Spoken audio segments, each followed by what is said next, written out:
en el capítulo 6. Vamos a tratar, ¿verdad?, varias enseñanzas que entendemos y vemos aquí en aquel cuarto milagro que hiciera nuestro Señor Jesucristo a las multitudes. Ciertamente vemos y hemos visto en el transcurso de los días muchas empresas cerradas en nuestro país, negocios cerrados. Oímos noticias a través de la situación que hay de que empresas están despidiendo miles y piensan despedir miles de empleados, ¿verdad? Y como pidiera esa hermana también que oráramos, ¿verdad?, por los desempleados. A veces los vemos como distantes, pero a veces están cerca de nosotros. Y eso nos llevó a detenernos en este capítulo 6 del Evangelio según San Juan, donde el Señor, donde se narra, ¿verdad?, el cuarto milagro que realizara nuestro Señor Jesucristo cuando inició su ministerio. Y vamos a leer en el verso primero, desde el verso primero hasta el 15. Dice así la palabra de Dios. Después de esto, Jesús se fue al otro lado del mar de Galilea, el de Tiberias, y le seguía gran multitud, porque veían las señales que hacía en los enfermos. Entonces subió Jesús a un monte y se sentó allí con sus discípulos. Y estaba cerca la Pascua, la fiesta de los judíos. Cuando alzó Jesús los ojos y vio que había venido a él gran multitud, dijo a Felipe: ¿de dónde compraremos pan para que coman estos? Pero esto decía para probarle, porque él sabía lo que había de hacer. Felipe le respondió: 200 denarios de pan no bastarían para que cada uno de ellos tomase un poco. Y uno de sus discípulos, Andrés, hermano de Simón Pedro, le dijo: aquí está un muchacho que tiene 5 panes de cebada y 2 pececillos. Mas, ¿qué es esto para tantos? Entonces Jesús dijo: haced recostar la gente. Y había mucha hierba en aquel lugar, y se recostaron como en número de 5,000 varones. Y tomó Jesús aquellos panes, y habiendo dado gracias, los repartió entre los discípulos, y los discípulos entre los que estaban recostados, asimismo de los peces, cuanto querían. Y cuando se hubieron saciado, dijo a sus discípulos: recoged los pedazos que sobraron, para que no se pierda nada. Recogieron pues y llenaron 12 cestas de pedazos, que de los 5 panes de cebada sobraron a los que habían comido. Aquellos hombres entonces, viendo la señal que Jesús había hecho, dijeron: este verdaderamente es el profeta que había de venir al mundo. Pero entendiendo Jesús que iban a venir para apoderarse de él y hacerles rey, volvió a retirarse al monte él solo. El Señor añada bendición a nuestro corazón, hermanos, a través de su palabra.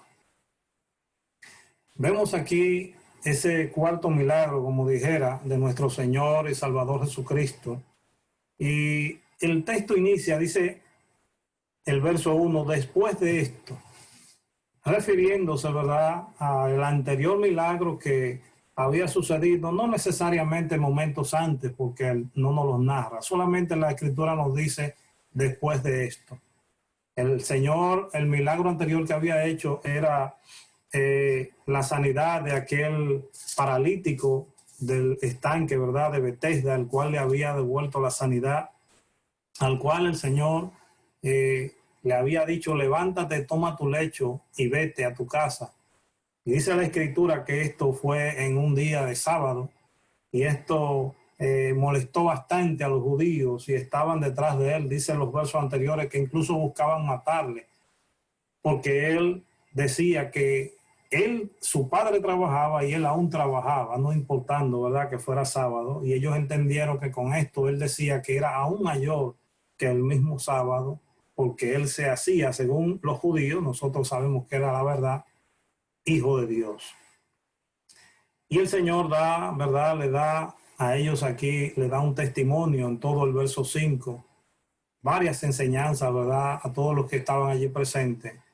Y culmina luego de un tiempo, viene entonces, iniciamos en este verso, el cual, como decía en inicio, nos recuerda y nos enseña varias verdades.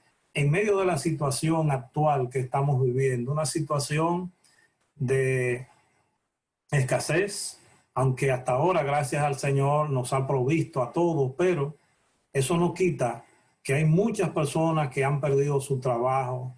Hay no solo fuera de nuestro país, en muchas ciudades, sino aquí mismo en nuestras ciudades.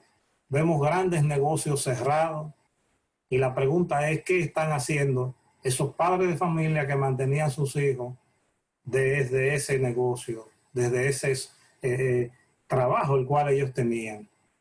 Así que, hermano, realmente es preocupante la situación, pero el Señor nos muestra de que Él está al cuidado, de que Él está en control de todas las cosas. El Señor nos muestra a través de este texto no solo que está en control, sino que nos da varias enseñanzas que nosotros podemos entender y poner en práctica en nuestra vida en esta noche. Dice la Escritura: después de esto Jesús se fue al otro lado del mar de Galilea, el de Tiberias. Esto se refiere al otro lado, cerca de la región, ¿verdad?, de la ciudad de Tiberias, que fue una ciudad que hizo Herodes el Grande en honor al emperador que estaba gobernando en ese entonces, que era Tiberio. Y dice la Escritura que en esa zona los mismos judíos se mantenían un poco alejados de ahí. ¿Por qué? Porque era una zona de gran afluencia de personas, ¿verdad?, gentiles, como ellos le llamaban. Y estaban allí, ¿verdad? Dice la Escritura que el Señor, luego de estar con una multitud, el Señor se apartaba, ¿verdad?, buscando darle tranquilidad, buscando darle sosiego a sus discípulos y, cómo no, a Él mismo, para tener tiempo de orar. Este milagro que hiciese el Señor allí es uno de los milagros más notables. Se encuentra en los 4 evangelios descritos desde la óptica de cada uno de los escritores, ¿verdad? Pero está claramente narrado allí de ese gran milagro que el Señor hiciera allí en medio de esa multitud. Dice el verso 2, y le seguía gran multitud, porque veían las señales que hacía en los enfermos. Vemos aquí que el mismo escritor da a entender, ¿verdad?, por así decirlo, entre líneas, la razón por la cual grandes cantidades de esas personas que estaban allí seguían al Señor. No lo seguían como su Salvador, no lo seguían como su Maestro, ¿verdad? No lo seguían como aquel Mesías que venía a salvar a su pueblo, sino que dice la Escritura que esa gran multitud le seguía porque veían las señales que hacía con los enfermos.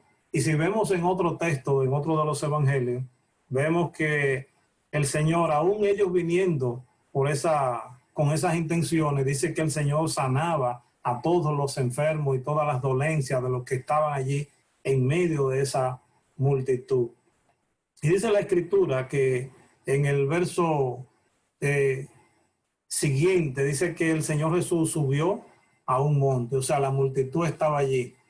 No importaba que esa multitud estaba allí tras sus intereses. No, el Señor nos da una lección en ese texto y dice que no importa, nos enseña, ¿verdad?, a través de esto, que no importa lo que ellos persigan, no importa lo que las personas a veces busquen detrás de nosotros. A veces sabemos que hay personas que se acercan a nosotros buscando siempre una ayuda, con un interés de un provecho. Pero el Señor nos enseña que no importa que esa multitud, como Él le seguía por las señales, por la sanidad que Él hacía, como en otra ocasión Él mismo dice, me siguen por los panes, dando a entender de que hubo una gran cantidad que también le seguía por esos panes que Él había multiplicado, lo dice más adelante. Pero nos enseña de que no importa de que nos sigan y a veces quieran aprovecharse, no debemos de tener excusa para ayudar a aquellos que tienen una necesidad, aquellos que están en circunstancias difíciles, aunque vengan a nosotros, sabiendo nosotros por qué se acercan, el Señor nos enseña a que no les rechacemos y que ayudemos en lo que esté de nuestra mano. Los milagros que el Señor hacía atraían a muchas personas que en realidad no le buscaban a Él, sino que buscaban aprovecharse, buscaban las bendiciones, ¿verdad? Pero el apóstol Pablo también nos dice en Gálatas capítulo 6, verso 9, dice, no nos cansemos de hacer el bien, pues a su tiempo cosecharemos si no desfallecemos. No nos cansemos de hacer el bien. A veces, ¿verdad?, estamos en condiciones de que nos negamos, pero el Señor nos enseña a través de su palabra de que no debemos de cansarnos, como dice el apóstol Pablo, de hacer el bien. El Señor subió al monte y se sentó allí con sus discípulos, ¿verdad? Estaba allí contemplando, ¿verdad?, esa cantidad de personas que iban acercándose a Él. Él subió a ese monte y ellos aún avanzaban hacia donde Él estaba. Dice el verso 4, y estaba cerca la Pascua, la fiesta de los judíos.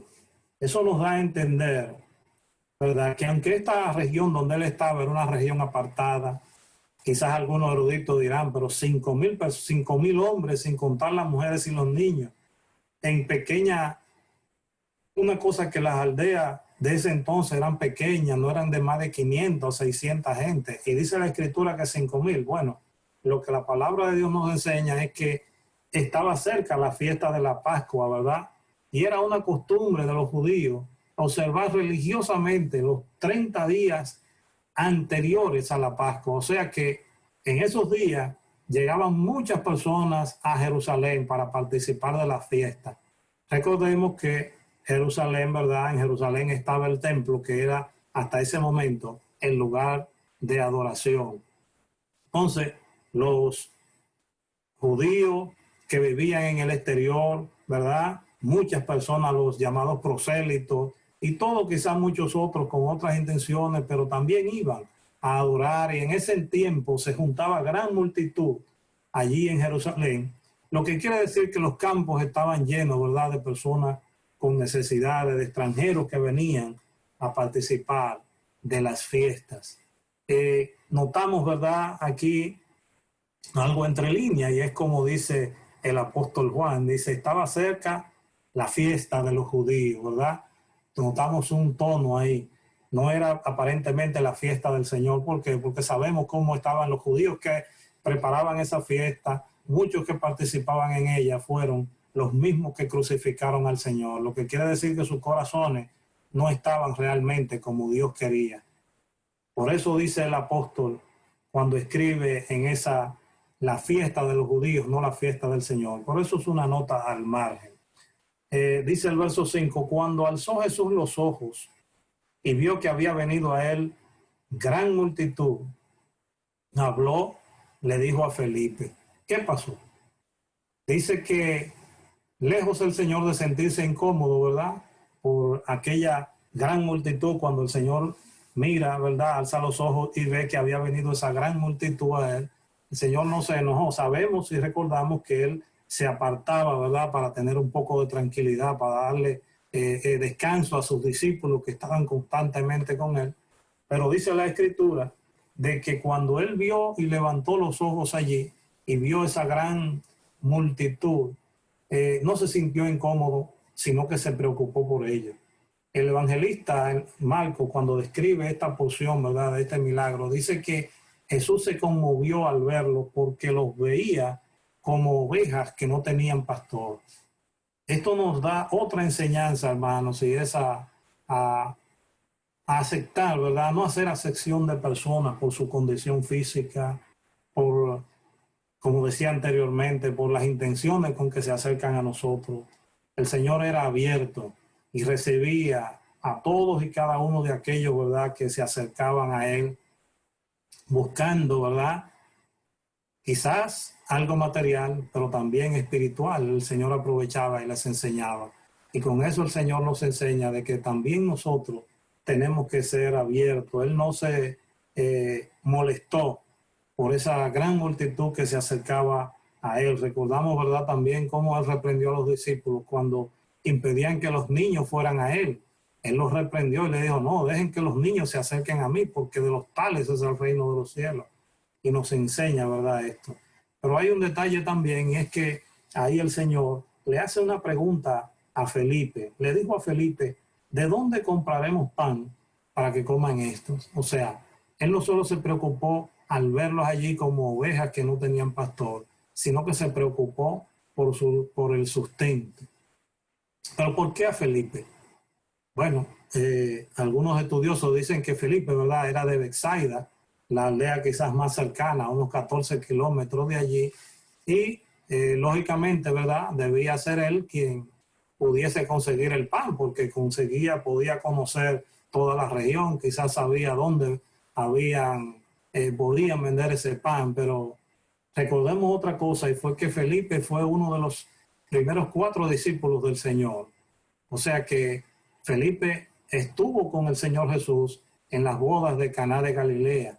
Si vemos en la Escritura, leemos que el Señor fue invitado junto a sus discípulos y Felipe fue de los primeros. O sea, Felipe estuvo allí presente y vio aquel milagro grandioso de que el Señor convirtiera en su primer milagro el agua en vino.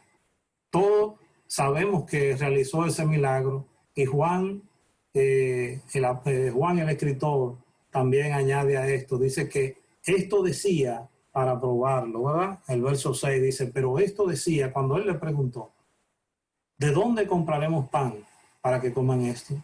Pero esto decía para probarle, porque él sabía lo que había de hacer, él sabía lo que había de hacer. Aquí el Señor también nos enseña que no importa la prueba, no importa la dificultad que nos venga, ya nuestro Señor Jesucristo conoce de antemano y lo mejor es que ya Él tiene la provisión. Lo que nos indica y nos enseña que podemos confiar plenamente, ciegamente en nuestro Señor y Salvador Jesucristo. Él le preguntó, Felipe, ¿qué haremos? Se dirigió a Felipe porque era la persona de la región, ¿verdad? Con lógica, como quizás nosotros hiciéramos, ¿verdad? Bueno, vamos a pensar lógicamente, ¿qué tenemos? ¿Cuánto tenemos? ¿Dónde venden? ¿Dónde esto? Y así a veces actuamos. Pero el Señor sabía lo que había de hacer. Él sabía lo que tenía entre manos y cómo podía resolver ese problema. Felipe, ¿verdad? Empezó, ¿verdad?, a dudar, y dice la Escritura, el verso 7, que Felipe le respondió, ¿verdad? Lógicamente, 200 denarios de pan no bastarían para que cada uno de ellos tomase un poco. Imagínense ustedes, un denario era el salario, ¿verdad?, de un día de trabajo de un jornalero. Actualmente podremos decir que a un albañil le paguen 1,000 pesos, sé que le pagan más a veces, pero supongamos que fuese 1,000 pesos. Estamos hablando de que Felipe estaba refiriéndose ahí que 200,000 pesos no darían para comprar pan, para mantener, ¿verdad?, para darle sustento a esa multitud que estaba allí. Pensando, ¿verdad?, en lo material, pensando quizás lógicamente como pensamos nosotros, ¿verdad? Pero el Señor en el cual confiamos, ¿verdad?, es otra cosa. Dice que Felipe le respondió, ¿verdad?, en los cálculos, ¿verdad? Hizo el cálculo enseguida. La respuesta de Felipe indica que no entendía, ¿verdad? Todavía no entendía quién era el Señor que estaba a su lado. No entendía de que el Señor, el Dios del universo, estaba a su lado allí. Él pensó que en los alrededores no había suficiente, que aún con todo el dinero que ellos pudieran tener, no podían comprar ese pan. Lo que da a entender que hasta ese momento Felipe tenía duda, ¿verdad?, de quién era el Señor, o no sabía, aunque participó de ese primer milagro. Desde ahí debió entender que ese maestro que le había llamado era alguien especial, pero dudó. Y el Señor ahí nos da otra lección, y es que no dudemos, que no pensemos con lógica, no tratemos al Señor con la lógica del mundo, con la lógica en la cual vivimos. ¿Por qué? Porque nosotros, ¿verdad?, estamos confiados en un Dios poderoso. Estamos confiados en un Señor. Si el Señor mismo, ¿verdad?, le recapituló en otra porción al mismo Felipe, cuando él le dijo Felipe al Señor, muéstranos al Padre y nos basta. El mismo Señor Jesús le dijo, tanto tiempo estoy con vosotros y aún no me conoce Felipe. Pudiéramos, ¿verdad?, decir que quizá él le hubiese llamado la atención en ese momento también. Pero más adelante podemos ver, ¿verdad?, de que Felipe caía en lo mismo. Pero no podemos culpar, como decía Felipe, por su poca confianza, porque a veces nosotros, ¿verdad?, en medio de las dificultades, cada vez que nos viene un problema, pensamos primero en cómo vamos a solucionar, dónde vamos a buscar para resolver esto, aquello, y no encomendamos a aquel que está a nuestro lado, aquel que tiene todo bajo el control. Felipe pensó, pudiéramos decir materialmente, no estaba en lo espiritual.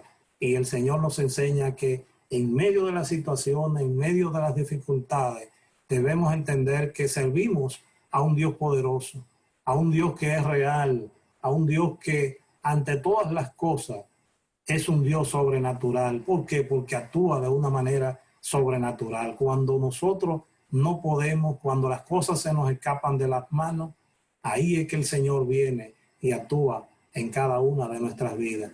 No importa la situación, como decía en principio, cantidad de personas perdiendo su empleo, perdiendo su trabajo, Dios está al tanto de cada una de esas situaciones.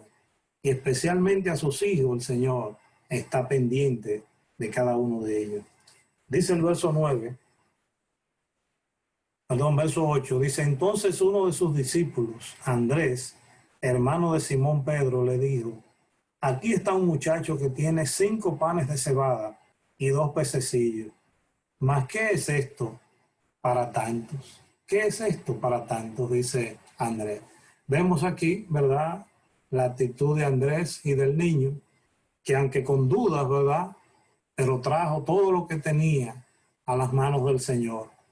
A veces quizás nosotros pensamos y decimos, bueno, es muy poco lo que puedo ofrendar para el Señor, pero dice el Señor, nos enseña en su palabra que de lo poco que tenemos debemos de dar al Señor. A veces hay personas que dicen que tienen tan poco que lo que pueden sacar de ahí para ofrendar, eso no es nada, que mejor no ofrendan. No, la Escritura nos enseña que de lo poco que tengamos, lo pongamos. Si lo ponemos de corazón en la mano del Señor, el Señor hará grandes cosas. Y esto fue lo que hicieron estos dos. Andrés no tuvo temor, no tuvo vergüenza, sino que dice la Escritura que vio, parece que estuvo moviéndose y en medio de esa multitud encontró ese niño y vino, ¿verdad?, y dijo, aquí está un muchacho que tiene 5 panes de cebada y 2 pececillos. Y también es necesario, ¿verdad?, entender esa condición, ¿verdad?, de ese niño. Ese niño se acercó y dio todo lo que tenía, dio su merienda, ¿verdad?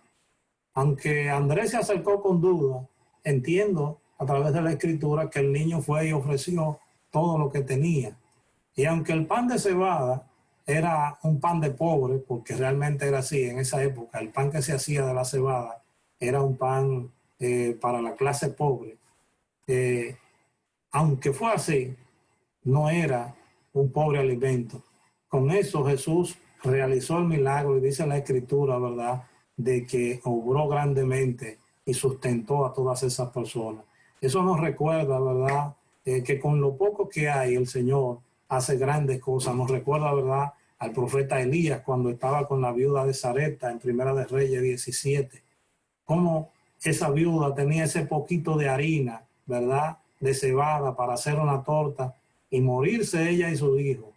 Pero ella, ¿verdad?, obedeció al profeta cuando le dijo al profeta, no, antes de hacer para ti tu hijo, haz para mí una y tráemela primero. Y el Señor te sustentará.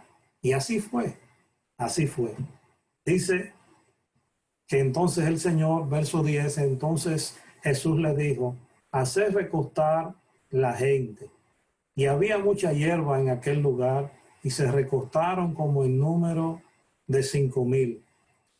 El Señor Jesús, ¿verdad?, se preocupó por los que estaban allí presentes. Dice la Escritura que allí había mucha hierba, ¿verdad?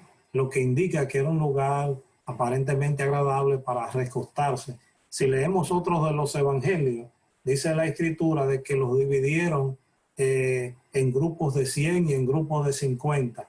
Por esa razón quizás tienen la cifra exacta de cuántos más o menos habían. Recuerden que cuando dice hombre era porque en ese entonces contaban los hombres sin las mujeres y los niños. Y dice la Escritura que el Señor les mandó a que los recostaran allí.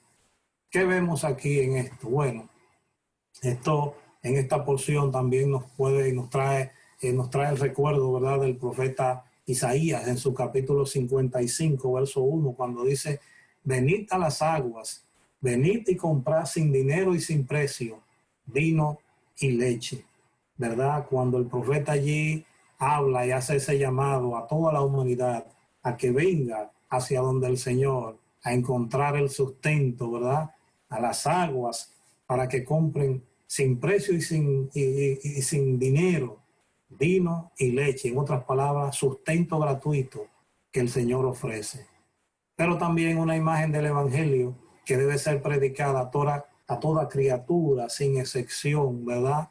A todos los sedientos y hambrientos. Nos enseña a través de esto que así como el Señor llamó a esta multitud, así le brindó, ¿verdad?, le sustentó, así también nosotros tenemos que hacerlo con todos los sedientos y hambrientos. Dice que había allí una gran multitud y se recostaron como en número de 5,000 varones. Dice el verso 11: tomó Jesús aquellos panes y habiendo dado gracias, los repartió entre los discípulos y los discípulos entre los que estaban recostados, asimismo de los peces cuanto querían. El Señor Jesús nos muestra que antes de hacer el milagro, Él daba gracias y encomendaba al Padre todo lo que Él iba a hacer. En cada uno de sus milagros, en cada una de sus acciones, el Señor se encomendaba al Padre. Primero, inició repartiendo a sus discípulos para que estos continuaran con las multitudes.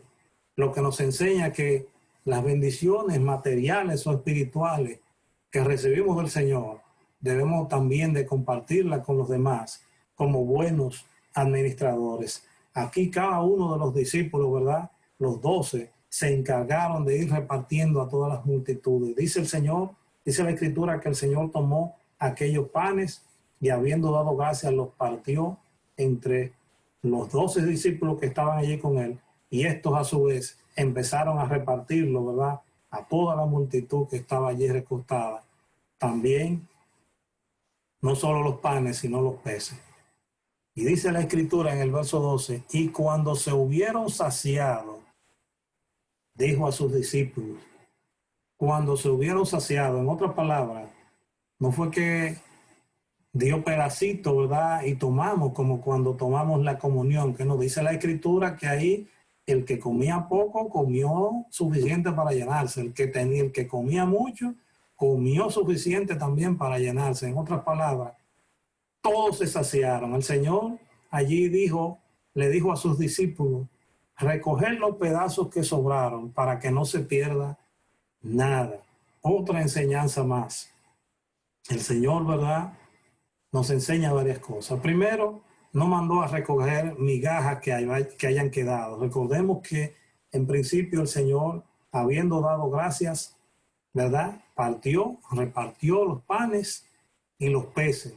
Y así también cuando mandó a recoger, no mandó a recoger migajas, sino pedazos. En otras palabras, todo lo que había sobrado, pero que en realidad tenía valor, a cosas que pudiesen utilizar más adelante. Estaban allí también haciendo todo este trabajo los 12 discípulos, pero también nos enseña otra cosa, y es hacer buenos administradores de lo que el Señor nos da. El Señor no se agrada de las personas que cogen y derrochan, ¿verdad? Y le cae una bendición en la mano, sea de dinero, sea de algún regalo, lo que sea, inmediatamente lo desbaratan. No, el Señor no se agrada de eso, mucho menos de desperdiciar comida, ¿verdad? Él nos da una enseñanza aquí de que no debemos ser derrochadores, sino que tenemos que ser buenos administradores. Recordemos que hay porciones también, hay ejemplos que el Señor enseñó acerca de ser un buen administrador de las cosas del Señor. Y dice la Escritura que el Señor les dijo, recojan los pedazos que sobraron para que no se pierda nada. Y dice que recogieron pues y llenaron 12 cestas de pedazos, que de los 5 panes de cebada sobraron a los que habían comido.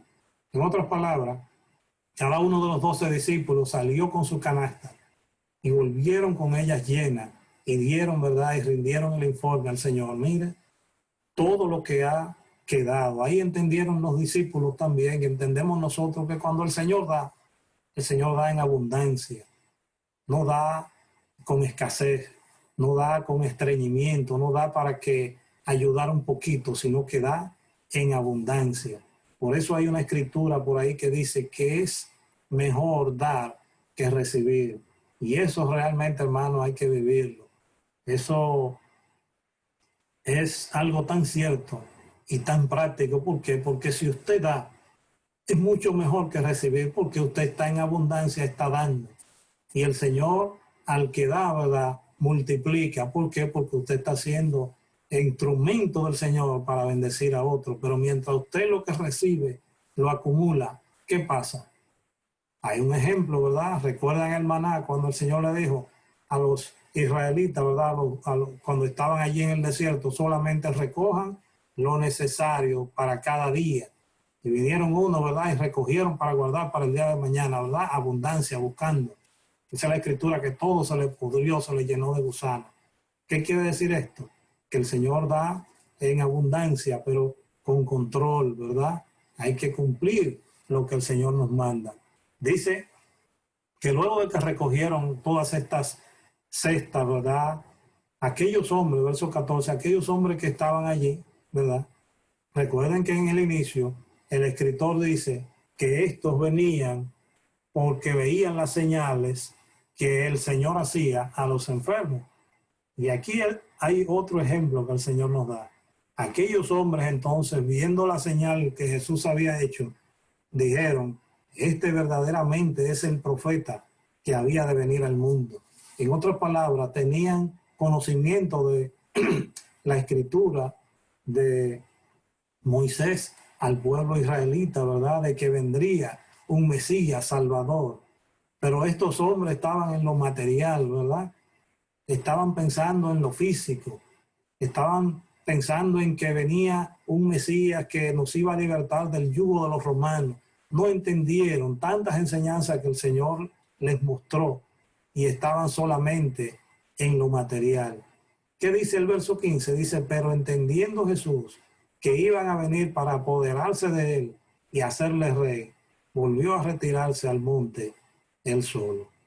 En otras palabras, el Señor rehuyó, ¿verdad?, ningún elogio. El Señor rehuyó de alguna exhortación, de cómo entendemos y hemos visto, ¿verdad?, cómo muchos hombres buscan que lo elogien, buscan que le den honra, que le den gloria. Y el hombre, nosotros padecemos de eso. Nos gusta, somos algo ególatras cada uno de nosotros y tenemos que luchar con eso. El Señor nos enseña en su palabra que debemos rechazar cualquier adulación que quieran hacernos por algún trabajo en su obra, por cualquier cosa que hagamos. Y la Escritura nos enseña de que todo lo que podamos hacer, la gloria es para el Señor nuestro Dios. Estas personas estaban allí, pensaron en lo material y dice la Escritura que estaban pensando echarle mano al Señor. No era pedirle a él que si él quería ser su rey, no. Dice la Escritura que ellos estaban allí pensando, dijeron, este verdaderamente es el profeta que había de venir al mundo. Y entendiendo Jesús que iban a ir a apoderarse de él, o sea, tomarle y hacerle rey. Quizás habían allí muchos de los saduceos, recuerdan, ¿verdad?, esa secta a la cual en principio pertenecía el apóstol Pedro, que eran unos que estaban allí en medio de Israel siempre buscando, ¿verdad? Era como un partido político buscando desasociarse, liberarse del yugo romano. Y quién sabe, quizás estos grupos estaban allí y entendieron de que si ese era el Mesías que había de venir, según ellos entendían que era un Mesías, ¿verdad? Un militar, un líder militar que lo iba a liberar de ese yugo. Ellos tenían la intención de apoderarse del Señor por la fuerza, pero dice la Escritura que el Señor, entendiendo eso, volvió a retirarse al monte él solo. En otras palabras, el Señor dejó la multitud con los 12 discípulos ahí envueltos y se le escurrió, como dijéramos, ¿verdad?, en un dominicano claro. ¿Qué nos enseña? Que el Señor no estaba detrás de ningún elogio, detrás de nada, solamente en cumplir la obra que el Padre le había mandado. Y eso también nos enseña que nosotros también en esta tierra estamos para eso, hermano, para cumplir la obra que el Señor ha puesto en nuestras manos. De una u otra forma, tenemos que pedir al Señor que nos muestre a través de nuestra vida, que nos dé señales y que nosotros podamos entenderla de cómo debemos actuar, no solo en llevar el evangelio a aquellos, sino también en ayudar a aquellos que puedan estar en necesidad. En otras palabras, en medio de la situación en que estamos, en medio de la dificultad que puedan tener muchas personas, si están en los caminos del Señor, si están en las manos del Señor, el Señor les sustentará. ¿Por qué? Porque ya Él lo hizo en una ocasión con estas multitudes. Dice que los veía como ovejas que no tenían pastor y se apiadó de ellas. Pero nosotros tenemos al gran pastor, que es nuestro Señor y Salvador Jesucristo. Y estamos en sus manos y confiamos en Él. Y el Señor nos enseña, Él mismo nos enseña que debemos de andar como Él anduvo, ¿verdad? Dando por gracia lo que por gracia hemos recibido. Seamos buenos administradores, hermanos. Profundicemos más en esta porción que hemos leído en esta noche y pidamos al Señor que nos enseñe que aún lo poco que podamos tener, podamos compartirlo con aquellos que tengan escasez, y aún no solo en lo físico, si lo que tenemos es bendición espiritual, mayor aún para llevar a aquellos que están en dificultad, aquellos que están con el ánimo caído. Estamos, ¿verdad?, en condición de llevar esa salud espiritual, ese aliento de parte del Señor a cada una de sus vidas. Que el Señor nos bendiga, hermanos, en esta noche y que permita que así sea en cada una de nuestras vidas. Amén. Amén, amén. Señor bendiga grandemente a nuestro hermano Acosta con estas palabras que nos hablan de cómo nosotros debemos leer la palabra, entender lo que el Señor hizo en este lugar y tantas enseñanzas de una porción. Eso nos enseña que la palabra es viva, es eficaz y que nosotros debemos poner en práctica cada cosa que dice la palabra. Así que oremos para cerrar esta parte. Señor, una vez más, bendiciones te damos por tu palabra. Bendice, Señor, a tu siervo, nuestro hermano Luis Acosta. Bendice su familia, su esposa, su hija. Permite, Padre, que tú le sigas dando palabras, Señor, de sabiduría. Y que cada vez, Señor, que a él le toque, Señor, hablar en público, hablar de tu palabra, Señor, tú lo sigas usando con poder como lo ha hecho hasta ahora. Bendícele, Señor, a él, a su familia. A nosotros, Señor, permite que tu palabra cale en nuestros corazones y que podamos, Señor, realmente hacer, Señor, lo que nos manda a través de ella. En tu santo bendito nombre, Señor, te damos las gracias. Amén y amén. Bien, mis hermanos,